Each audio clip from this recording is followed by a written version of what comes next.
आज की कहानी के आगे पीछे कुछ नहीं कहूँगा, सीधे कहानी की शुरुआत करता हूँ। बात 23 अक्टूबर 2018 की है। 23 अक्टूबर 2018 बेंगलोर में, जो बेंगलुरु है, यहाँ पर एक ओरेकल कस्टमर केयर सेंटर का दफ्तर एक बिल्डिंग में 7वीं मंजिल पर रात के करीब 11:15 बज रहे थे। तमाम स्टाफ नाइट शिफ्ट में वहाँ मौजूद थे। इसी दौरान में एक दफ्तर का प्यून 7th फ्लोर पे बैठे हुए एक एम्प्लॉय के पास जाता है और कहता है कि आपसे मिलने 2 विजिटर आए। 11:15 बजे रात को अब 2 विजिटर, वो भी थोड़ा सा पकाता है, लेकिन इससे पहले भी कई उसके दोस्त और बाकी लोग मिलने आते रहते थे, तो उसे लगा कोई दोस्त होंगे। वो नीचे आता है मीटिंग रूम में, जहाँ पे वेट कर रहे थे गेस्ट। 2 लोग लंबे चौड़े अच्छे कदकाठी के वहाँ बैठे हुए थे। अब ये शख्स उसके पास जाता है, दोनों मेहमानों की नज़रें मिलती हैं उससे। वो उन्हें पहचान नहीं पाता, आंखों में सवालिया निशान कि आप लोग कौन हैं। और तभी उनमें से एक शख्स अपना हाथ आगे बढ़ाता है और इस ओरेकल के एम्प्लॉय की तरफ हाथ बढ़ाते हुए सिर्फ 2 शब्द कहता है, हेलो मिस्टर तरुण। हाथ आगे बढ़ा हुआ है, जुबान से नाम तरुण। सुनते ही ये नाम सामने वाले शख्स के चेहरे पर हवाइयाँ उड़ने लगती हैं, क्योंकि ये नाम उसने 15 साल बाद सुना था। 15 साल तक ये नाम उसने किसी की ज़ुबान से नहीं सुना। 15 साल तक किसी ने उसे तरुण कहकर पुकारा ही नहीं। इन 15 सालों में उसकी पहचान, उसका नाम एक ही था, और वो था परवीन भटेले। तो उसके सारे दफ्तर के लोग, उसकी अपनी पत्नी, दोनों बच्चे, दोस्त, पड़ोसी, हर एक यही जानते थे कि इस शख्स का नाम परवीन भटेले। लेकिन 23 अक्टूबर 2018 की उस रात करीब 11:15 बजे ओरेकल के ऑफिस के अंदर 2 मेहमान आकर हाथ बढ़ाते हैं और कहते हैं, हेलो मिस्टर तरुण। 15 साल बाद ये नाम सुनकर लगभग उसे चक्कर आने लगता है। इस दौरान में वो पुलिस वाला अपना हाथ आगे बढ़ाता है। तब तक खौफ, दहशत कहें या फिर अनजाने में, या फिर ये कि वो अपने आप में सुध-बुध में नहीं है, वो भी अपना हाथ आगे बढ़ा देता है। दोनों हाथ मिलते हैं। सामने वाला उसके हाथ को पकड़ने के बाद उसकी उंगलियां टटोलता है। उस हाथ में एक उंगली ढूंढ रहा था जिसमें रिंग पहनते हैं, और वो उंगली उसकी टूटी हुई थी। जैसे ही वो हाथ मिलाता है और उस उंगली की तरफ फेरता है अपने हाथ को, सामने वालों को यकीन हो जाता है कि यही तरुण है। इसके बाद फिर वो अगली लाइन कहता है, चलिए तरुण साहब, खेल ख़त्म, वापस अहमदाबाद चलते हैं। और उसके बाद वो दोनों शख्स उसे लेकर बिल्डिंग के नीचे उतरते हैं। नीचे बेंगलुरु पुलिस की एक पुलिस की गाड़ी थी, उसमें ये लोग उसमें सवार होते हैं, और फिर वहाँ से अगले रोज़ यानी 24 अक्टूबर 2018 को तरुण को लेकर ये लोग अहमदाबाद पहुँचते हैं। इससे पहले जब रात में वो बिल्डिंग से लेकर नीचे उतरते हैं, तब उनमें से एक शख्स अहमदाबाद में बैठे अपने सीनियर अफसर डीसीपी को एक व्हाट्सअप मैसेज करता है और साथ में एक फ़ोटो, और मैसेज में सिर्फ इतना ही लिखा था, गॉट इट। अब सवाल ये था कि एक कॉल सेंटर के दफ्तर में काम करने वाले शख्स को रात 11:15 बजे 2 लोगों ने उठाया, साथ ले गए, नाम पुकारा, इन सब में कहानियाँ क्या थी। तो वो दोनों शख्स पुलिस वाले थे, अहमदाबाद क्राइम ब्रांच से बेंगलोर आए थे और इसी शख्स की तलाश में आए थे। अब इसे लेकर ये अहमदाबाद पहुँच गए। ये कहानी का पहला पार्ट है। अब 2018 से 15 साल पहले चलते हैं पीछे। 2003 वैलेंटाइन डे, 14 फरवरी 2003, 14 फ़रवरी 2003। अहमदाबाद में एक हस्बैंड वाइफ रहा करते थे। उनमें से एक का नाम था तरुण धिनराज और उनकी पत्नी का नाम था सजनी। तरुण और सजनी की शादी सिर्फ 3 महीने पहले हुई थी, दिसंबर 2002 में, और अब तारीख थी 14 फरवरी 2003। सजनी अहमदाबाद के एक बैंक में एग्जीक्यूटिव अफसर थी और तरुण धिनराज अहमदाबाद के एक स्कूल में पीटी का टीचर था और वॉलीबॉल का कोच भी। दोनों की शादी घर वालों की मर्ज़ी से हुई थी, अरेंज मैरिज थी। ये दोनों केरला के बेसिकली रहने वाले थे, केरलाइट थे, लेकिन फिर सजनी का परिवार अहमदाबाद आ गया नौकरी की तलाश में। तरुण का परिवार भी पहले केरल में था, फिर मध्य प्रदेश में रहा, उसके फादर मध्य प्रदेश में पीटी के टीचर थे। एक भाई की नौकरी अहमदाबाद में लगी, फिर तरुण भी अहमदाबाद आ गया और यहीं पर एक स्कूल में वो भी वॉलीबॉल का कोच बन गया। इसके बाद केरल के कुछ लोगों के ज़रिए इन दोनों का रिश्ता तय होता है और शादी होती है। शादी के बाद सब कुछ ठीक ठाक था। शादी के बाद तरुण सजनी के साथ एक अपार्टमेंट में रहता है, लेकिन वो हमेशा जब भी कहीं बाहर जाता, वॉलीबॉल के मैच भी होते तो इसको बच्चों के साथ जाना पड़ता, तो अपनी वाइफ से हमेशा कहता था कि तुम घर में मत रहना अकेले, यहाँ पे लुटेरे चोर ये सब होते हैं तो कुछ भी हो सकता है, तो जब मैं बाहर रहूँ तो तुम अपने मायके चले जाना। अहमदाबाद में ही सजनी के घर वाले थे, पिता थे, माँ थी, बहन थी, तो सजनी भी अपने घर चली जाती थी। आखिरी बार वो अपने घर उसी फरवरी 5 तारीख को गई थी और फिर लौट आई थी। लेकिन जब वो 5 को गई तो चलते वक्त उसने अपने पिता से कहा कि मुझे गाड़ी में पेट्रोल भराना, आपके पास पैसे हैं? तो पिता को बड़ा अजीब लगा कि पेट्रोल के इसके पास पैसे नहीं है। फिर उन्होंने पूछा कि तुझे दामाद जी ठीक से रखते हैं? तो वो खामोश हुई, उसने बोला हाँ ऐसी कोई बात नहीं है। उसके बाद चली गई, आखिरी मुलाकात थी। वैलेंटाइन डे 14 फेब 2003 की रात, बल्कि शाम करीब 7:30 बजे सजनी की अपनी बड़ी बहन से बात होती है। बिल्कुल नॉर्मल कूल बात, सब कुछ पूछा ठीक ठाक। 10-15 मिनट की बातचीत के बाद फ़ोन रख देती है। इसके बाद 2 घंटे बीतते हैं। 2 घंटे के बाद अचानक तरुण का फ़ोन आता है सजनी के घर पे और कहता है कि आप लोग फ़ौरन हॉस्पिटल आइए, मामला सीरियस है, सजनी की हालत बहुत सीरियस है। ये सुनकर घर वाले बदहवास वहाँ से भागते हैं, आते हैं। तब तक पता चलता है कि सजनी की मौत हो गई। तरुण जो है वो बैठकर बेतहाशा रो रहा है। पुलिस आती है, मौके पर देखती है, सजनी के दुपट्टे से ही उसका गला घोंट कर कत्ल किया गया था। घर के सामान बिखरे पड़े हुए थे, कुछ जेवर गायब थे। पुलिस को लगा लूटपाट का मामला है। तरुण ने भी यही कहा कि हमें हमेशा, मैं कहता था सजनी को एहतियात बरतो, और क्योंकि यहाँ पे घरों के अंदर सेंधमारी होती है, तो शायद किसी लुटेरे ने सजनी को मार डाला। अब तरुण की हालत ख़राब, लगातार रो रहा। 3 महीने शादी को हुए थे। घर वालों को भी उससे पूरी हमदर्दी, अफसोस। अगले दिन अब सजनी का पोस्टमार्टम होता है, उसके बाद अंतिम संस्कार किया जाता है। पर तरुण की ऐसी हालत नहीं थी कि वो अंतिम संस्कार कर सके। फिर बड़े भाई जो है उसके, वो मुख अग्नि देते हैं और इस दौरान में तरुण की हालत सदमे में बहुत बिगड़ जाती है और उसको हॉस्पिटल में एडमिट कर दिया जाता है। 15 को एडमिट कर देते हैं। पुलिस अपनी तफ्तीश कर रही है। इलाके के जो चोर उचक्के हैं उनकी लिस्ट बनाई जा रही है। सब कुछ ये था कि किसी को जो भी है इसके पीछे पकड़ा जाएगा। लेकिन अचानक 2 दिन के बाद 16 फेब 2003 की शाम को तरुण के बड़े भाई का पुलिस को फ़ोन जाता है और वो कहता है कि तरुण गायब है। तरुण हॉस्पिटल से गायब हो गया। अब यहाँ पे पुलिस को थोड़ा सा शुरू में डाउट भी था तरुण पे कि इस तरीके से घर में कैसे कत्ल हो सकता है। फिर वो बयान भी बदल रहा था, कभी कहता कि किसी चोर उचक्के ने मार दिया, कभी कहता नेचुरल डेथ है, लेकिन दुपट्टे से गले पे भी निशान था।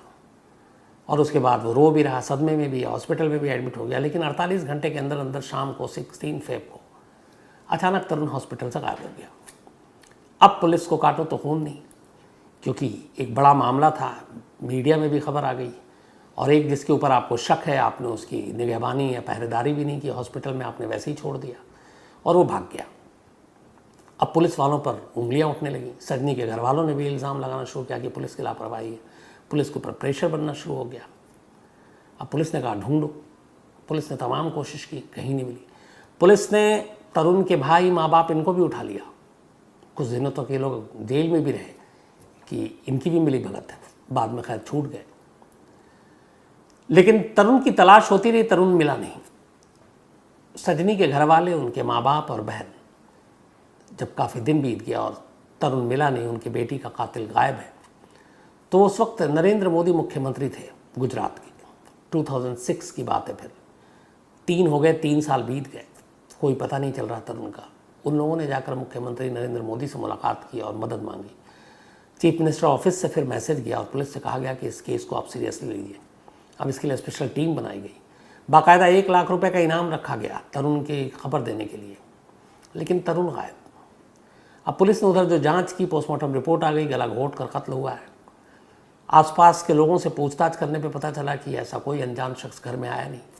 फिर ये भी पता चला कि तरुण सजनी को शादी के बाद से ही तंग करता था।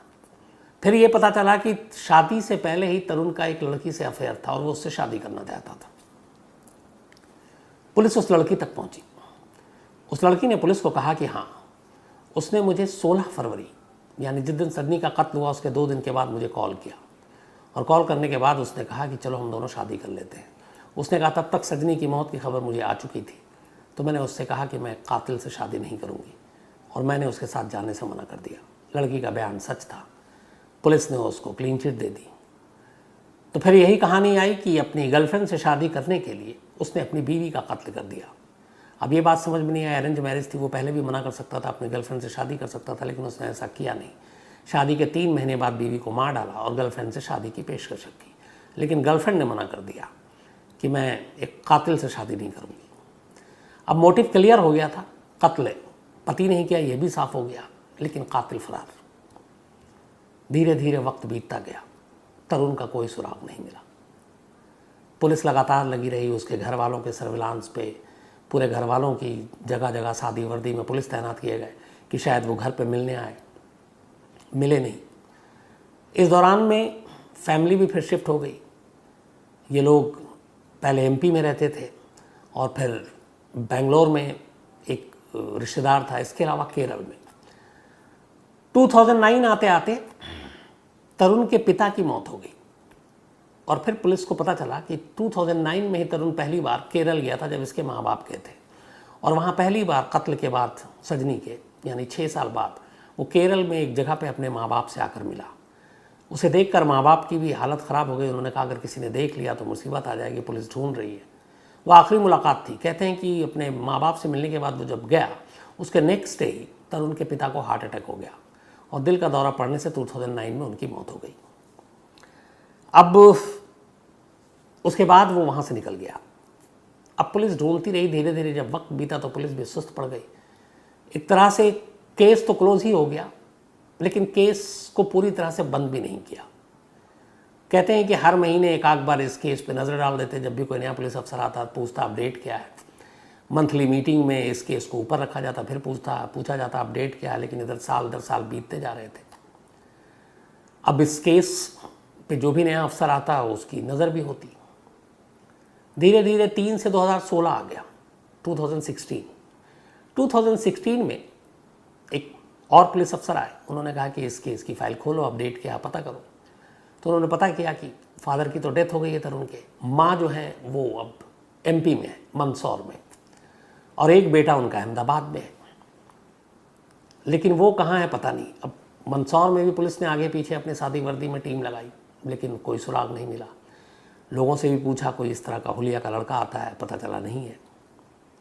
2016 में उस लड़की ने जिसके साथ इश्क था तरुण का, जिसको अपनी बीवी का कत्ल करने के 2 दिन बाद उसने ऑफर किया था शादी करने के लिए और जिसने कातिल कहकर शादी से मना कर दिया था, उससे पुलिस ने कांटेक्ट किया कि तुम्हारे पास कोई खबर आई कभी पलट के उसने तुम्हें याद किया।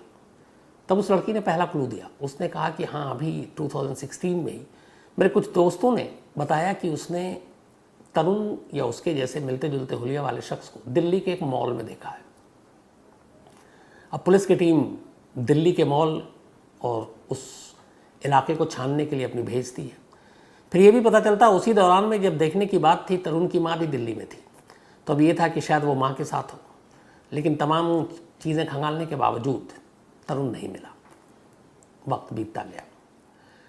अब 2016 के इस क्लू के बाद पुलिस को एक चीज़ का यकीन हो गया था कि तरुण जिंदा है।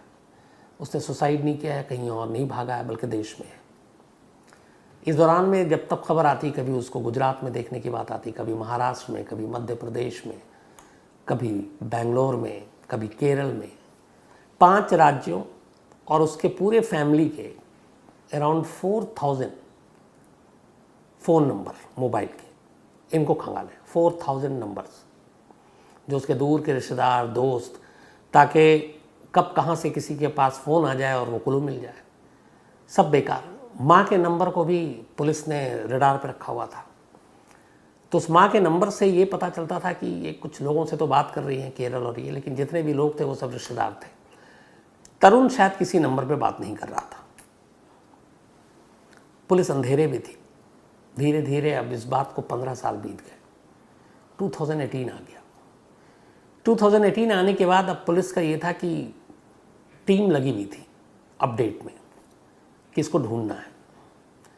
इसी दौरान अब पुलिस ने, जो ये अनम्मा एक रिटायर्ड नर्स थी, ये तरुण की माँ, तो एक भाई अहमदाबाद में था, उस भाई को पूरी तरह से ग्रिल किया, उस भाई के तमाम सर्विलांस लगाए, नंबर लगाए, बट उसे पता चल गया कि इस भाई के साथ तरुण कांटेक्ट में नहीं है। तो अब ले देकर पूरी फैमिली में एक ही कैरेक्टर जिसके साथ तरुण क्लोज भी था अपनी माँ के। तो पुलिस की पूरी उम्मीदें अब उसकी माँ पे ही टिकी थी। माँ की उम्र भी हो रही थी, रिटायर्ड नर्स भी हो गई, कि ये माँ से ज़रूर संपर्क करेगा, और इससे पहले कर लिया हो और पुलिस चूक गई। लेकिन अब सारी उम्मीदें माँ पर टिक गई थी आकर। पुलिस ने उनकी माँ के सारे नंबर, जो भी बातें होती थी, सारे नंबर को ट्रेस करके अपने पास रखा, चुपचाप सुनते भी, लेकिन कोई फायदा नहीं हुआ। एक रोज उसी माँ के मोबाइल पे एक लैंडलाइन नंबर आ गया, कॉल, और ये लैंडलाइन जो नंबर था ये बेंगलोर का था। अब पुलिस हर नंबर जो आता उसको क्रॉस चेक करती थी माँ के। ये पहली बार था कि जब बेंगलोर से किसी लैंडलाइन नंबर से कॉल किया गया था। पुलिस ने उस नंबर को चेक किया तो पता चला कि ये बेंगलोर के ओरेकल कस्टमर केयर का नंबर है। अब अहमदाबाद क्राइम ब्रांच की टीम थोड़ी हैरान कि तरुण की माँ को ओरेकल कस्टमर केयर से क्या काम, कोई ऐसी चीज़ नहीं। तो सारी निगरानी करने के बाद, सारी छानबीन करने के बाद पुलिस ने कहा कि इस नंबर को टटोला जाए। फिर ये भी हुआ कि कहीं इसी जगह पे तरुण काम तो नहीं करता। अब इसके बाद क्राइम ब्रांच की टीम अहमदाबाद से बेंगलोर के लिए रवाना होती है 22 अक्टूबर 2018 को। वहाँ जाने के बाद बेंगलोर पुलिस से कांटेक्ट करती है और फिर कहती है कि इस ओरेकल कस्टमर केयर में हमें एक एम्प्लॉय के बारे में डिटेल चाहिए। बेंगलोर पुलिस भी इस ऑफिस के HR डिपार्टमेंट को कांटेक्ट करती है और कहती है कि हमें आपके यहाँ जितने भी लोग काम करते हैं उन सब की लिस्ट चाहिए आपके एम्प्लॉय की। ये जाहिर नहीं करते हैं कि किसकी खास तौर पे चाहिए, क्योंकि अलर्ट चौकन्ना हो जाए सामने वाला। बस उनका ये था कि सारे एम्प्लॉय की लिस्ट चाहिए, हमारा रूटीन प्रोसीजर है लॉ एंड ऑर्डर मेंटेन करने के लिए। ओरेकल कस्टमर केयर सेंटर के HR की तरफ से लिस्ट आ जाती है मुलाजिमों की, एम्प्लॉय की। उस पूरे लिस्ट में कहीं पे भी तरुण भाटेवाल नाम का कोई एम्प्लॉय नहीं था। बट उस लिस्ट में एक नाम देखकर पुलिस जो अहमदाबाद से आए थे उसके थोड़े कान खड़े हो जाते हैं, और वो नाम था प्रवीण भटेले। अब पुलिस को लगा कि ये नाम कहीं उसने सुना है। फिर याद किया पुलिस ने तो पता चला कि जो उसकी माँ है तरुण की, वो जो कॉल करती थी, एक कॉल वो प्रवीण भटूले को भी करती थी और वो उसकी वाइफ निशा को भी करती थी, और निशा का भी नंबर उसकी माँ के पास था और माँ के पास भी निशा का नंबर था। दोनों अक्सर बातें करते थे। तो पुलिस ने अब प्रवीण भटेले और निशा, इनकी कुंडली खंगालनी शुरू की। तो पता चला कि ये लोग सोशल मीडिया पे कभी है ही नहीं, ना कभी इन्होंने अपनी तस्वीर डाली है। ये बड़ा अजीब लगा कि आज के दौर में ऐसा कैसे। फिर ये पता चला प्रवीण भटेले और निशा के 2 बच्चे भी हैं। अब उस लिस्ट में प्रवीण भटेले का तो नाम है लेकिन तरुण का नाम नहीं है, और प्रवीण भटेले के मोबाइल से उसकी माँ की बातचीत ये पुलिस को मालूम है कि होती है, और वो निशा एक नाम की जो उसकी बीवी है। तब पुलिस को लगा कि कहीं प्रवीण भटेले ही तो तरुण नहीं है, क्योंकि कनेक्शन एक है कि वो तरुण की माँ से क्यों बात कर रहा है। तो पुलिस ने ज़ीरो इन किया प्रवीण भटेले पर। अब लेकिन ये कि प्रवीण भटेले को और कैसे पुख्ता किया जाए कि ये वही तरुण है जो भागा हुआ 15 साल से। तो फिर अहमदाबाद पुलिस को पूरा उसकी केस हिस्ट्री सब कुछ मालूम थी। जब ये कोच था वॉलीबॉल का, एक मैच के दौरान इसकी एक रिंग वाली उंगली टूट गई थी, तो वो थोड़ी मुड़ी हुई भी थी और बाकी 5 आम जो उंगलियां होती इंसानों की वैसी नहीं थी। तो ये दोनों अफसरों को भी पता था जो बेंगलोर पहुंचे थे। तो उन्होंने कहा कि ठीक है, अगर एक बार हम उससे हाथ मिलाएं तो उंगलियों को हम पहचान लेंगे। इसी के बाद लिस्ट आने के नेक्स्ट डे बेंगलोर पुलिस के साथ लेकर ये उस ओरेकल के ऑफिस में पहुंचते हैं 7th फ्लोर पे, जहां पर प्रवीण भटेले बैठा करता था। और फिर वहाँ पे मैसेज दिया जाता है। फिर वो प्यून जो है वो बुला कर लाता है कि 2 गेस्ट हैं, और वो जब सामने आता है तब उसमें से एक पुलिस अफसर कहता है, हेलो मिस्टर तरुण, जिसको सुनकर उसकी हवा ख़राब हो जाती है, क्योंकि इस पूरे दफ्तर में उसे लोग प्रवीण भटेले के नाम से पिछले 10 सालों से जानते थे, क्योंकि वो 10 साल से इस दफ्तर में काम कर रहा था। इसके बाद जब वो हाथ मिलाता है तो उस उंगलियों को टटोलता और पता चल जाता कि उंगली टूटी हुई है, मतलब दोनों तरफ से पुख्ता हो गया था कि ये शख्स प्रवीण भटेले नहीं बल्कि तरुण धिनराज है। और इसी के बाद उससे कहा जाता है कि अब खेल खत्म और चलो वापस। तो एक लैंडलाइन नंबर की वजह से भेद खुला। दूसरा, इसी दौरान में फिर पुलिस को पता चला कि आखिर ये माँ बेटे बात करते थे, ये लैंडलाइन नंबर अगर ना होता तो क्या होता। तो पता चला कि उस दिन उसने कोशिश की, उसके मोबाइल से बात नहीं हो पा रही थी, और माँ से बात ज़रूरी करनी थी। माँ अकेली थी, उसे चिंता भी हो रही थी। तो ये थोड़ी सी लापरवाही बरत गया और उसने ऑफिस में बैठे बैठे अपने ऑफिस के लैंडलाइन नंबर से माँ के नंबर पे कॉल कर दिया, और ये पुलिस के रिकॉर्ड में आ गया।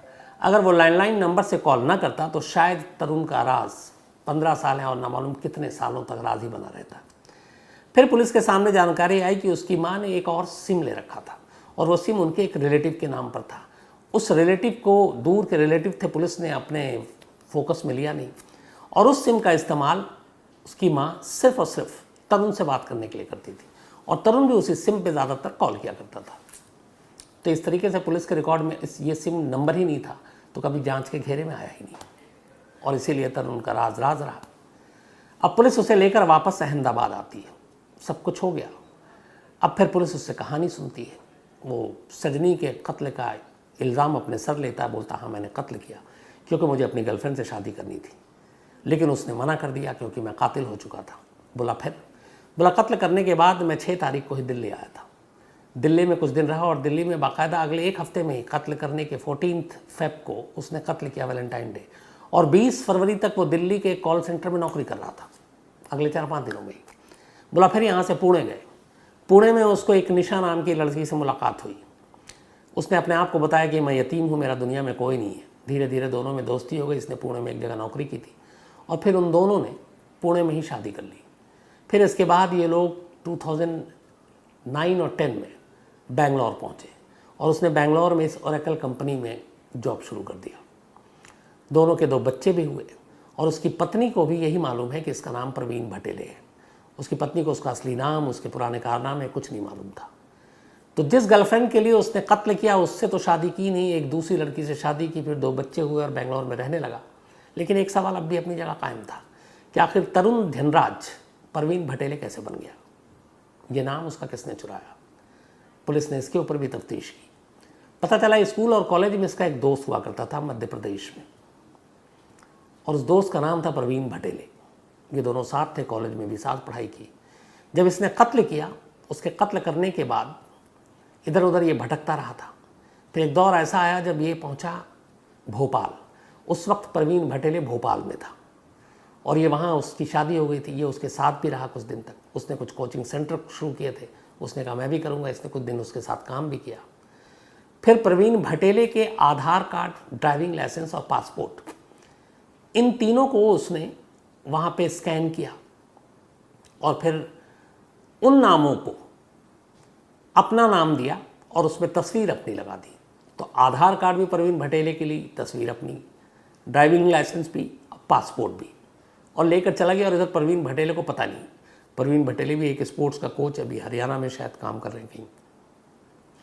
इतना ही नहीं, इस ओरेकल में नौकरी के दौरान इस फर्जी नाम जो किसी और का चुराया हुआ, फर्जी पासपोर्ट जो किसी और का चुराया हुआ जिसमें उसकी तस्वीर लगी है, 3 बार वो यूएस भी हुआ है, अमेरिका।